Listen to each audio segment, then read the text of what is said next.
Fala, amigo tricolor, Guga aqui. E comemorando mais uma vitória do tricolor, né? Então, você já tá iludido com o São Paulo do Crespo? Eu admito que eu quero ficar, mas vamos com calma também, né, gente? Mas é inegável, né? Depois de 5 vitórias consecutivas com o Crespo, 4 pelo Brasileiro e uma pela Copa do Brasil, não tem como não ficar animado com esse time, né? Um time que tem feito jogos com muito padrão de jogo, jogos consistentes, e acho que aí é o mais importante, jogos conscientes, com os jogadores sabendo como se movimentar, se posicionando e se entregando muito ao jogo, né? Então, a gente já vê alguns pontos positivos, né? Então, acho que o primeiro deles é o esquema de 3 zagueiros. É inegável que hoje o São Paulo tem uma consistência defensiva muito maior do que tinha com o time do Zubeldia, né? Então acho que isso é um ponto muito forte do time do Crespo. Os 3 zagueiros estão bem, Alain, o Arboleda e o Ferrarese estão jogando muito bem, então se complementam. Então o São Paulo dificilmente passa grandes sustos nos jogos. Rafael também não acaba não sendo tão experimentado ao longo do jogo e mesmo assim ontem mesmo ele teve 2 participações bem relevantes. No início do jogo, quando ainda estava 0-0, um chute do lateral direito do Internacional.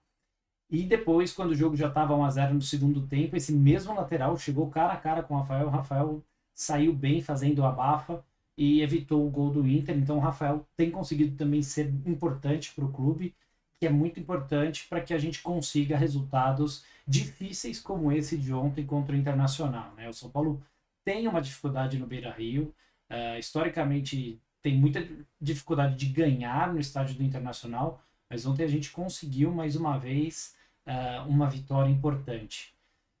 Outro ponto que é inegável que seja um ponto positivo é a lateral, a ala esquerda, né? Então, tanto o Wendel vinha jogando muito bem com o Crespo, mas se machucou, e o Enzo Dias também segue jogando muito bem, muito firme na marcação, tem apoiado. Ontem ele cobrou o escanteio que o Arboleda fez o gol de cabeça, ele cobrou o escanteio que depois do bate-rebate lá sobrou para o Bobadilha fazer o gol. Então, o Enzo Dias também é um outro ponto positivo importante desse time do Crespo. E aí a gente vai chegar no setor que eu acho que tem feito a diferença, né? O time do Zubeldia ele jogava com 2 meias isolados contra uma horda de jogadores de meio de campo dos adversários e o meio de campo do São Paulo ficava vazio, pouco ocupado e os adversários facilmente dominavam o tricolor. Já com o Crespo, Marcos Antônio e Bobadilha e o Alisson também têm ocupado muito bem esse espaço. Então, o meio de campo tem jogado muito bem, mas aqui eu quero ressalvar principalmente o crescimento do Bobadilha e o crescimento do Marcos Antônio. Vejo como essas 2 peças como importantíssimas para essa mudança de desempenho do time de São Paulo. Principalmente o nosso Vitinha brasileiro, o Marcos Antônio está jogando muito, se movimentando bem, fazendo boas tabelas, boas infiltrações, arranjando bons passes. O Bobadilha também tem sido importante, tanto na fase defensiva, na composição do esquema defensivo, quanto no ataque. Tem se apresentado, tem infiltrado em espaços vazios, tem dado bons passes, tem finalizado bem a gol. No último jogo teve um gol anulado, e nesse jogo ele conseguiu finalmente marcar o seu gol, então um ponto muito importante para o São Paulo, né? Então acho que esse crescimento ele vem em boa hora, principalmente que vai afunilando as competições de mata-mata. E o Luciano, né, gente? Luciano jogando perto do gol, não tem o que falar. Já nos últimos jogos tem marcado gols, tem dado assistências, tem sido importante para o time. Então, um jogador que incomoda a zaga. Então, um jogador que na sua posição ele ajuda demais o São Paulo, né? Então, é inegável o crescimento do Luciano.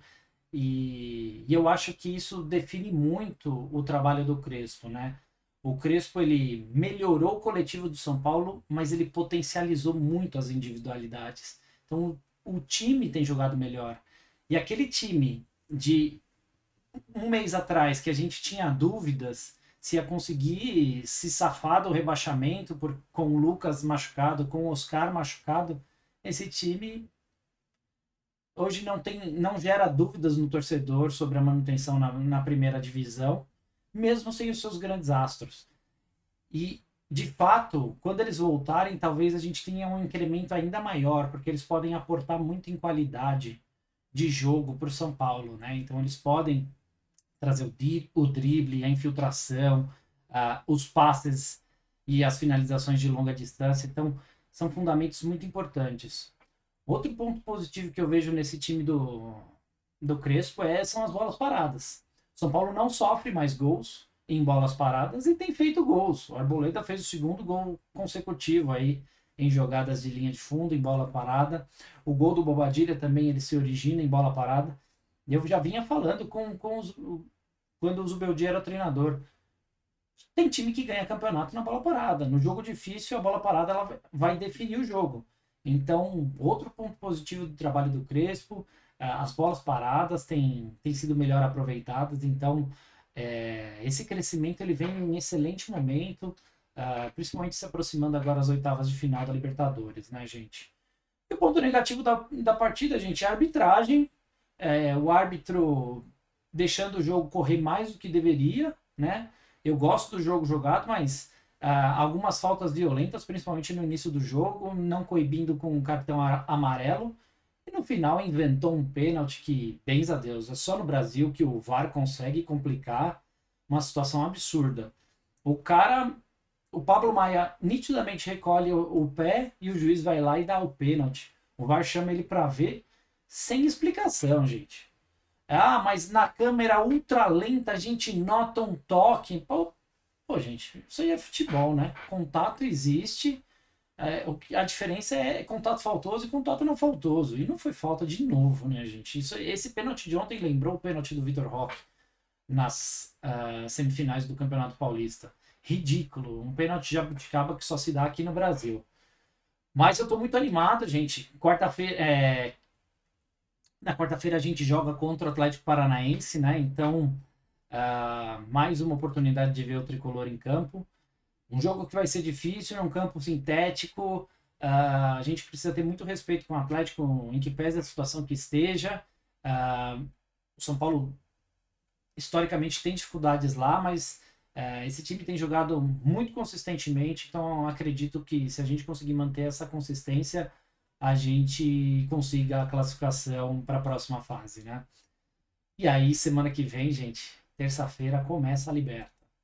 Se Deus quiser, Lucas de volta e a gente podendo construir um resultado sólido fora de casa para que a gente venha decidir no Morumbi aqui a segunda partida.